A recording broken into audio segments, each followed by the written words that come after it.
¿Alguna vez te has preguntado cómo se produce la orina? Bien, el aparato urinario es el encargado de esta función. Este consiste en 2 riñones, 2 ureteres, una vejiga urinaria y una uretra. La sangre se filtra a través de los riñones, pero casi todo el agua y gran parte de los solutos retornan al torrente sanguíneo. El agua y los solutos restantes van a constituir la orina, y la orina se excreta de cada riñón. En los riñones, las arterias meten la sangre que se va a filtrar, y las venas sacan la sangre que una vez filtrada se va a regresar hacia el corazón e inicia el nuevo ciclo de circulación mayor. El flujo sanguíneo renal, que es el flujo de sangre que atraviesa ambos riñones, es de alrededor de 1200 mililitros por minuto. De esta forma, los riñones realizan el trabajo más importante en el sistema urinario, puesto que las otras partes son prácticamente vías de paso y de almacenamiento.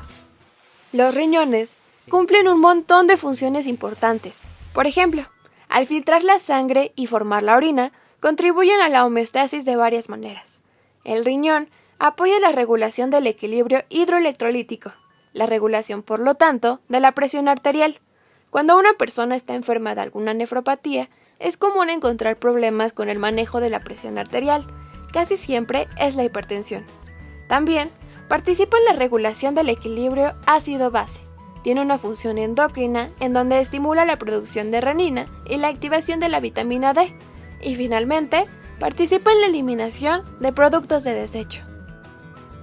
Los riñones son órganos pares, rojizos y en forma de frijol. Están localizados justo arriba de la cintura, entre el peritoneo y la parte posterior del abdomen.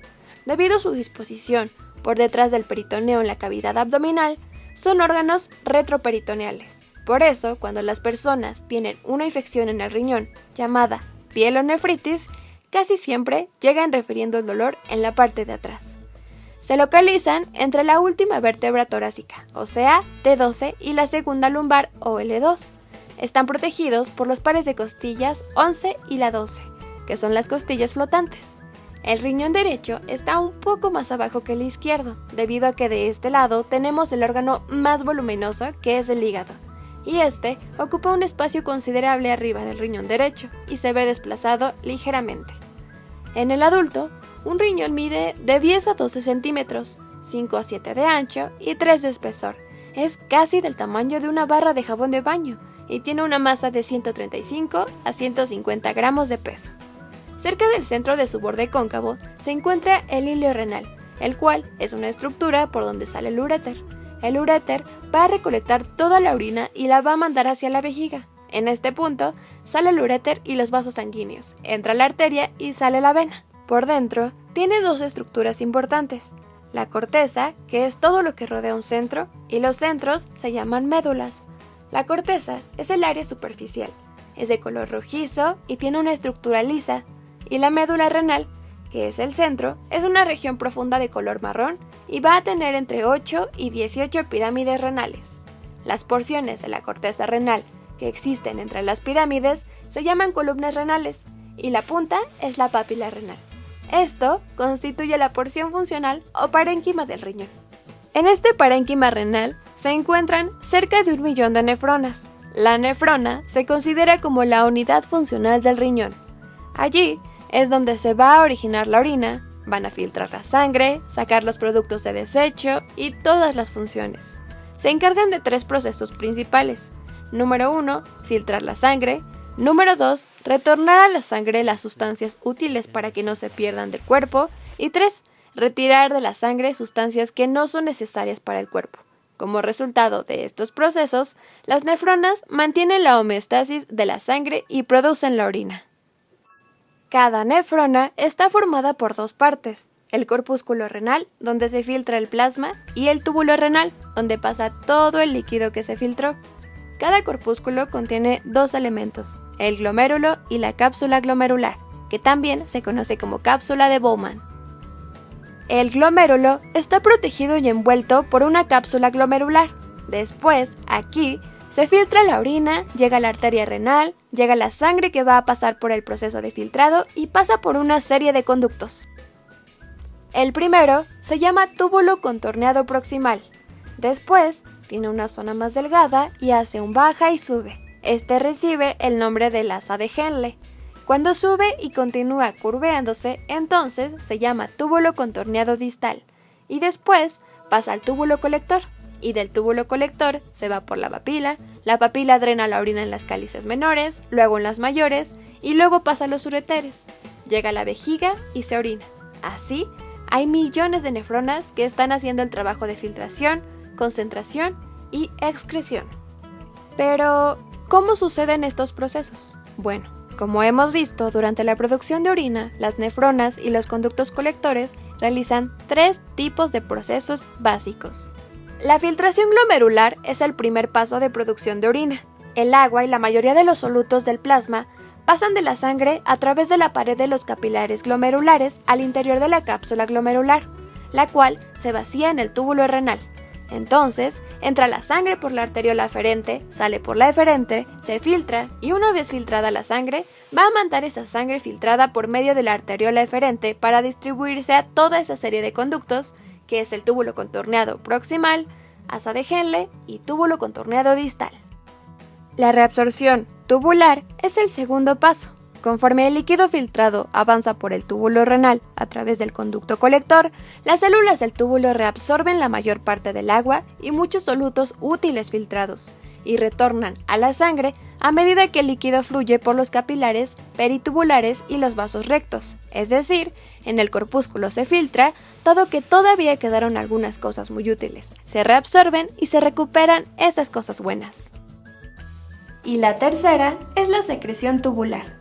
Conforme el líquido fluye a lo largo del túbulo y a través del conducto colector, las células del túbulo y del conducto secretan materiales adicionales como desechos, fármacos y iones en exceso. Estos deben sacarse. Una vez filtrado, reabsorbido y secretado, van para afuera y se colectan en el conducto colector. Esto vuelve a la pelvis renal y luego de la pelvis renal hacia los ureteres para salir del cuerpo. Pero una vez producida la orina, hay que sacarla.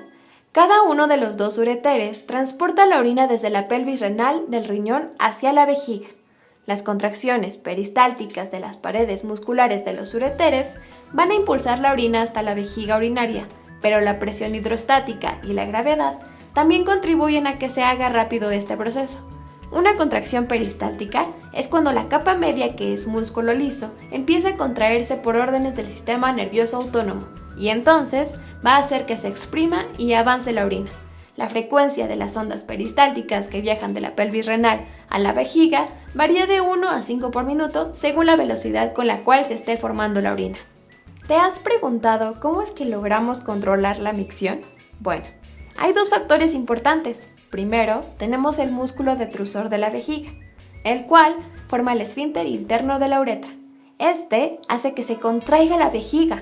Los esfínteres lo antagonizan, pues impiden el vaciamiento vesical. Entonces, quiere decir que cuando una persona se sienta a orinar, al pujar está utilizando el músculo detrusor de la vejiga.